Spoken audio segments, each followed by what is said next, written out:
दोस्तों, क्या आप जानते हैं अंतरिक्ष में रहने वाले एस्ट्रोनॉट की सैलरी कितनी होती है?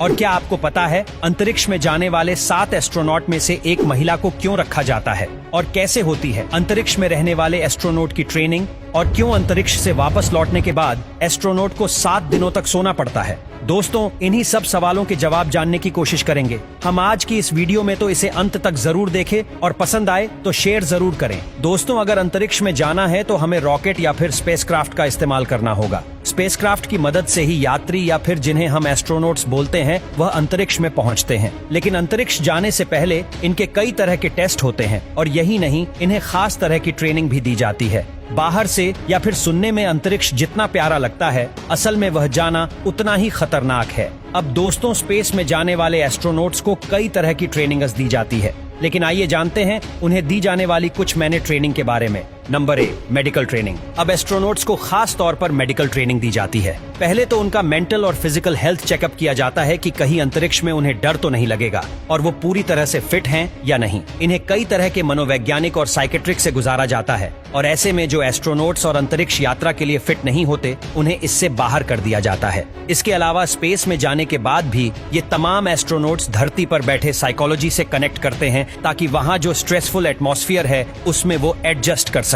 Number 2, language. अब दोस्तों, इन एस्ट्रोनॉट्स को कम्युनिकेशन और अपनी लैंग्वेज पर भी खास ध्यान देना पड़ता है। इन्हें इंग्लिश के साथ साथ रशियन जैसी कुछ विदेशी लैंग्वेजेस भी आनी चाहिए। इसके अलावा उड़ान भरने से पहले इन एस्ट्रोनॉट्स को सर्टिफाई करने के लिए कई तरह के कठिन टास्क से गुजरना पड़ता है, जैसे स्पेस वॉक करना, रोबोटिक्स करना, हवाई जहाज उड़ाना और अंतरराष्ट्रीय अंतरिक्ष स्टेशन में काम करना। आपको बता दें कि नासा अपने एस्ट्रोनॉट्स को जॉनसन स्पेस सेंटर में स्थित 60 फीट गहरे स्विमिंग पूल में स्पेस वॉक करना सिखाती है, और नासा जैसी जितनी भी स्पेस एजेंसीज हैं वो कई महीनों तक जाने वाले एस्ट्रोनॉट्स की जांच पड़ताल करती है, ताकि वो एक काबिल एस्ट्रोनॉट बन सके। नासा अपने एस्ट्रोनॉट्स के कौशल का परीक्षण करने के लिए उन्हें अलग अलग वातावरण में ट्रेनिंग देती है, जैसे किसी बड़े पानी के पुल या फिर गर्म रेगिस्तान में। अब आइए बात करते हैं एस्ट्रोनॉट्स के खाने पीने की। देखिए, पहले जब टेक्नोलॉजी इतनी एडवांस नहीं थी तो उस समय एस्ट्रोनॉट्स बेबी फूड या फिर सॉफ्ट फूड लेकर जाते, लेकिन अभी टेक्नोलॉजी के एडवांस होने के बाद, यानी कि स्पेस में जाने वाले एस्ट्रोनॉट्स के लिए खास तरह से फ्रीज करके खाने की चीजें बनाई जाती हैं, जिनमें पानी नहीं होता और उन्हें फल की तरह खाया जा सकता है। दोस्तों, नासा के लोग बताते हैं कि एस्ट्रोनॉट्स दिन भर में 3 बार खाना खाते हैं, ब्रेकफास्ट, लंच और डिनर, जिसमें भरपूर मात्रा में विटामिन और मिनरल्स शामिल होते हैं। साथ ही प्रत्येक एस्ट्रोनॉट्स कैलोरी इंटेक का भी ध्यान रखा जाता है। ISS यानी कि इंटरनेशनल स्पेस स्टेशन पर एस्ट्रोनॉट्स के लिए फल या dry fruits, peanut butter, chicken, beef, sea food, candy और ब्राउनी जैसी सभी चीजें उपलब्ध होती हैं। ड्रिंक्स में कॉफी, चाय, ऑरेंज जूस, लेमनेड और फूड पंच भी अवेलेबल होता है। अब दोस्तों, चलिए आखिर में ये भी जान लेते हैं कि एस्ट्रोनॉट्स धरती पर वापस कैसे आते हैं, क्योंकि अब तो इनके पास रॉकेट भी नहीं। तो दरअसल दोस्तों, होता ये है कि जब एस्ट्रोनॉट स्पेस में जाते हैं तो वो रॉकेट से पृथ्वी की ग्रेविटेशनल फोर्स से बाहर निकलते हैं, और स्पेस में जाकर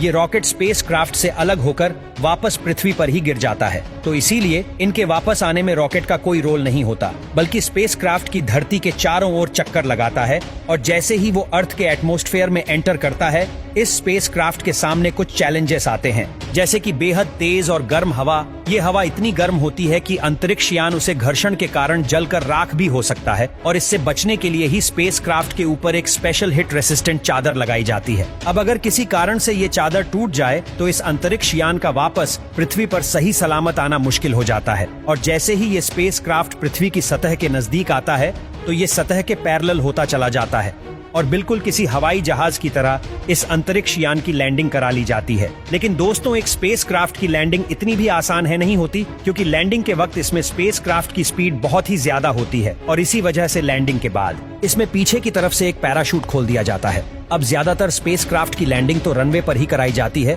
लेकिन कुछ ऐसे भी अंतरिक्ष यान रहे हैं जिनकी लैंडिंग समुद्र में कराई जाती है, जैसे मरकरी, जेमिनी, अपोलो आदि। तो दोस्तों, ये थी कहानी स्पेस में जाने, वहां रहने और फिर वापस आने की। अब जैसे जद्दोजहद से येस ओनर नॉट से गुजरते हैं, आपका इस पर क्या सोचना है?